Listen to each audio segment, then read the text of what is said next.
안녕하세요. 스포츠 분석 전문가 승부사 이치호입니다. 오늘 준비한 경기는 2023 여자 월드컵 조별 예선 4경기 분석 준비했습니다. 영상 시청에 앞서 구독, 좋아요 부탁드리며 그럼 분석 시작하겠습니다. 우선 한 경기 코스타리카 잠비아 전력 분석 알아보겠습니다. 코스타리카는 피파 랭킹 36위에 위치해 있습니다. 북중미 예선에서 4위를 차지하면서 월드컵 본선에 진출했으며 2015년에 이어 이번이 두 번째 본선 진출인데 그만큼 큰 경기에 대한 경험치가 부족하다는 게 단점인 코스타리카입니다. 이번 대회 다프네 멜리사 헤레라 몽주, 라켈 로드리게스 세데뇨 등 월드컵 본선 경험이 있는 일부 선수들의 리딩 능력이 어느 때보다도 중요한 상황입니다. 앞선 두 경기에서는 스페인, 일본 등 세계 정상급 팀들과 맞붙어 나란히 0대3으로 패배하면서 16강 진출이 좌절됐지만 본선 사상 첫 승을 목표로 이번 경기 최선을 다할 것입니다. 코스타리카는 이번 월드컵에서 전력이 다소 많이 약하기에 상대적 강팀들 상대로 패배는 당연한 결과입니다. 최근 20경기에서 2승 3무 14패로 승리하는 것이 상당히 어려운 모습이고 전력이 너무 약한 코스타리카입니다. 잠비아는 피파 랭킹 77위에 위치해 있습니다. 최근 몇 년 사이에 눈부신 발전을 거듭하면서 월드컵 첫 본선 진출까지 성공했습니다. 월드클래스로 평가받는 공격수 바브라 반다를 필두로 한 공격력은 이번 대회에서도 충분히 경쟁력을 보일 것으로 많은 기대를 받고 있습니다. 다만 도쿄 올림픽 3경기에서 15실점을 허용했던 수비진의 불안감은 이번에도 크게 달라진 것이 없는 모습입니다. 한국과의 친선 경기에서도 2경기에서 10골을 내줄 정도로 수비 조직력은 매우 약했습니다. 이러한 수비력으로 이번 대회 본선에서도 큰 반전 없이 2경기 연속으로 0대5로 대패하며 현실을 직실한 모습입니다. 하지만 앞선 2경기는 세계적인 강팀으로 패배는 당연한 결과이고 실점 또한 당연한 결과입니다. 이번 경기는 앞선 두 팀과는 전혀 다른 상대적 승점을 챙겨볼 만한 약팀이기에 역사상 첫 승점 획득을 목표로 공격적인 전술을 보여줄 것으로 기대가 됩니다. 결론을 말씀드리면 두 팀의 A매치 맞대결은 이번이 처음입니다. 앞선 2경기 성적만 비교하자면 코스타리카가 조금 더 우위에 있어 보이지만 전혀 다른 양상의 경기가 펼쳐질 수 있습니다. 일단 세계 정상급 팀들의 경기에서 별 힘을 쓰지 못했던 잠비아의 공격 축구가 이번 경기에서 터질 여지가 충분해 보여집니다.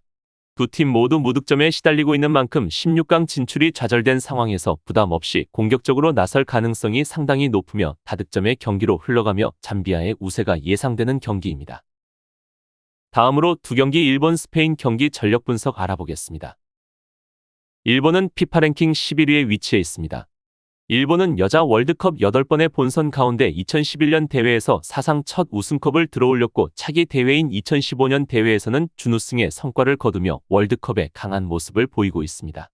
여자 아시안컵 본선에는 무려 16번 출전하여 이 중 6번의 대회에서 2번의 우승과 4번의 준우승을 차지하는 등 무려 14번의 대회에서 4강 이상의 엄청난 성적을 거두며 아시아의 최강임을 자랑하고 있습니다.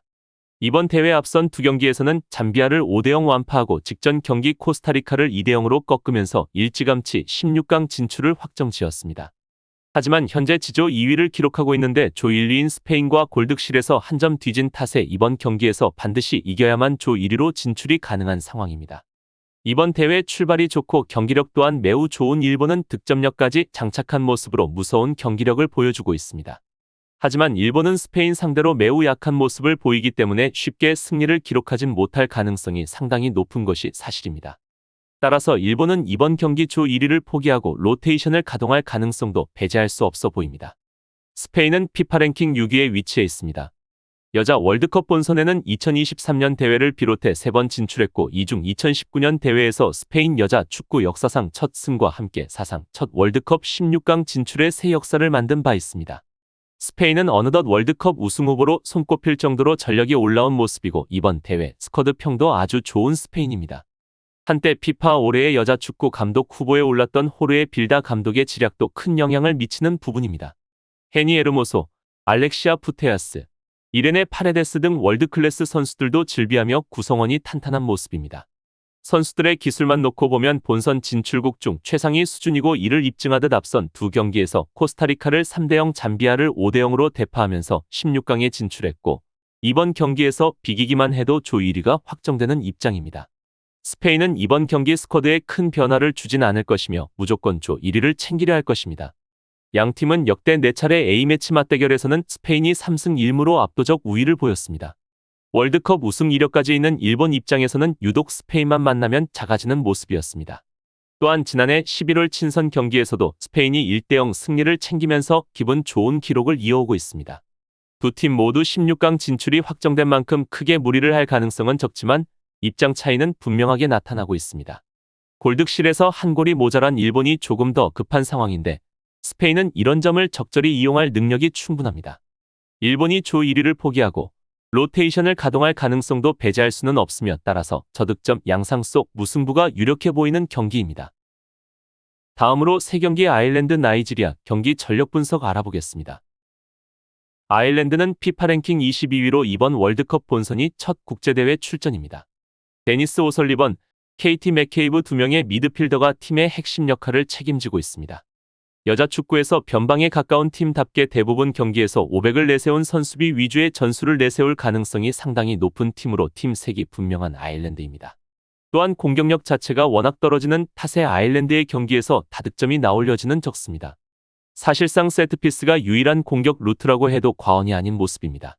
이번 대회에서는 호주와 캐나다를 상대로 석패하면서 16강 탈락이 확정됐습니다.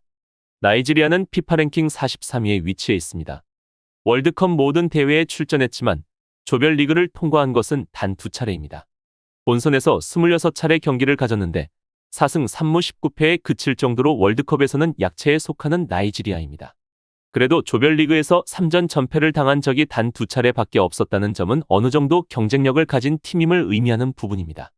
이를 입증하듯 1차전에서 캐나다와 득점 없이 비긴 뒤 2차전에서 개최국 호주의 3대2 승리를 거두면서 16강 진출에 굉장히 유리한 고지를 점했고 이번 대회 많은 전문가들은 물론 이들을 놀라게 하는 경기력을 보여주었습니다. 이번 경기에서 비기기만 해도 사상 처음으로 16강에 진출하기에 풀전력으로 나설 가능성이 상당히 높습니다. 두 팀의 A매치 맞대결은 이번이 처음입니다. 이번 대회에서의 흐름만 놓고 보면 나이지리아가 확실히 더 나은 모습이 사실입니다.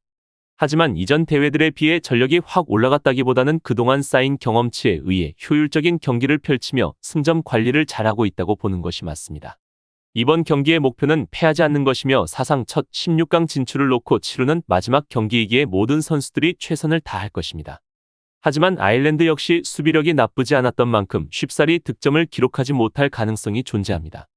이번 경기는 두 팀의 동기부여가 분명하게 나뉘고 있는 경기인데 그렇다고 아일랜드 입장에서는 쉽사리 경기를 내주진 않을 것으로 보여지고 나이지리아 역시 패배를 기록해선 절대 안 되는 경기입니다.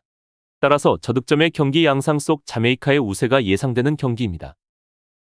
다음으로 4경기 캐나다, 호주 경기 전력 분석 알아보겠습니다. 캐나다는 피파 랭킹 7위를 기록하고 있습니다. 캐나다는 7번의 여자 월드컵 본선 중 2003년 대회에서 4위에 입상했고 자국에서 열린 2015년 대회에서는 8강에 올랐으며 2019년 대회에서는 16강에 이름을 올리면서 3번의 대회에서 16강 혹은 8강 이상의 성적을 기록했습니다. 이번 대회 앞선 2경기에서 나이지리아와 0대0 무승부를 기록했고 직전 경기 아일랜드 상대로 2대1 승리를 기록하며 조 2위에 위치해 있습니다. 이번 경기 캐나다는 패배를 기록하게 된다면 16강 진출을 하지 못하게 되며 많은 득점을 기록하고 승리를 챙겨야지만 조 1위로 16강 진출이 가능한 입장입니다. 이번 경기 캐나다는 그로소와 퀸의 단단한 허리 위 호레온과 로즈 또는 후이테마가 측면 공격을 책임질 것으로 예상됩니다. 후이테마가 측면으로 간다면 싱클레어가 최전방으로 올라갈 수 있는 유기적인 라인업이 구성되고 이러한 전술로 공격적인 모습을 볼 수 있는 캐나다입니다. 호주는 피파 랭킹 10위에 위치해 있습니다. 호주는 앞서 치른 2경기에서 아일랜드를 상대로 1대0 승리를 거두었고 직전 경기 나이지리아를 상대로 2대3 패배를 당하며 16강 진출의 위기가 생겼습니다. 호주는 월드컵 대회가 시작하기 전 최근 20경기에서 13승 2무 5패를 기록할 만큼 상당히 좋은 경기력을 보여주었고 프랑스, 잉글랜드, 스페인, 스웨덴 등 세계적 강팀들 상대로도 승리하며 많은 기대를 받았습니다. 이번 경기는 반드시 강팀들 상대로 승리를 거두었었던 때를 기억하며 경기력을 끌어올려야 할 것입니다. 호주는 상대적 많이 급한 입장으로서 이번 경기 급한 모습으로 섣불리 공격을 했다간 직전 경기처럼 수비에 문제점이 나타나며 되려 더 힘들어질 가능성도 충분히 존재하며 전술적 신경을 많이 써야 할 것입니다. 호주는 직전 경기 샘커의 부재가 상당히 느껴지는 경기였으며 그의 빈자리에 에그먼드와 파울러를 기용했지만 기대 이하의 공격력을 보여주었고 파울러가 부상당해 폴드가 그 자리를 대체했습니다. 그로 인해 이번 경기에서도 폴드가 선발로 출전할 가능성이 높아 보입니다. 결론을 말씀드리면 양팀의 역대 맞대결에서는 3승 1무 1패로 캐나다가 우위에 있습니다. 두 팀의 전력을 보게 된다면 캐나다는 여자 축구 무대에서 월드컵 우승 다음으로 높은 메이저 타이틀인 올림픽 금메달의 챔피언입니다. 올림픽 축구의 우승은 남자 축구의 올림픽 우승과 비교도 안 될 정도로 높은 족적입니다. 캐나다가 북미를 대표하는 미국과 함께 월드컵 우승 후보인 만큼 강한 전력인데 반면 호주는 최다 득점자 샘커의 부재로 인해 전력의 하락이 뚜렷합니다. 하지만 호주는 개최국인 만큼 아주 유리한 이점을 가지고 있고 이점을 잘 활용한다면 충분히 승산이 있는 호주입니다. 따라서 이번 경기는 양팀의 득점이 나올 가능성이 높으며 다득점 양상 속 캐나다의 우세가 예상되는 경기입니다. 이상으로 7월 31일 2023 여자 월드컵 조별 예선 4경기 분석 마치겠습니다. 지금 보신 분석 영상에서는 최종 조합픽을 드리지 않습니다. 초안 분석 내용이며 더욱 세밀한 분석 자료와 최종 조합픽은 가족방에서 무료로 제공해 드리고 있습니다. 프로토가 처음이신 분들 혹은 프로토를 좋아하는데 적중률이 낮으신 분들께서는 주저하지 마시고 전문가의 도움으로 수익률 극대화하시는 것을 추천드립니다. 토토는 단지 운으로 하는 게임이 절대 아닙니다. 모든 분야 전문가들이 존재하듯 프로토도 전문가들이 존재합니다. 경기 전 다양한 분석 자료 확인은 필수이며 가장 중요한 정보력이 수익의 80% 이상 지분을 차지하고 있습니다. 수익률을 극대화하고 싶으신 분들께서는 무료 정보방 참여하셔서 즐길 수 있으니 영상 아래 고정 댓글 클릭하셔서 참여하시면 됩니다. 시청해주셔서 감사합니다.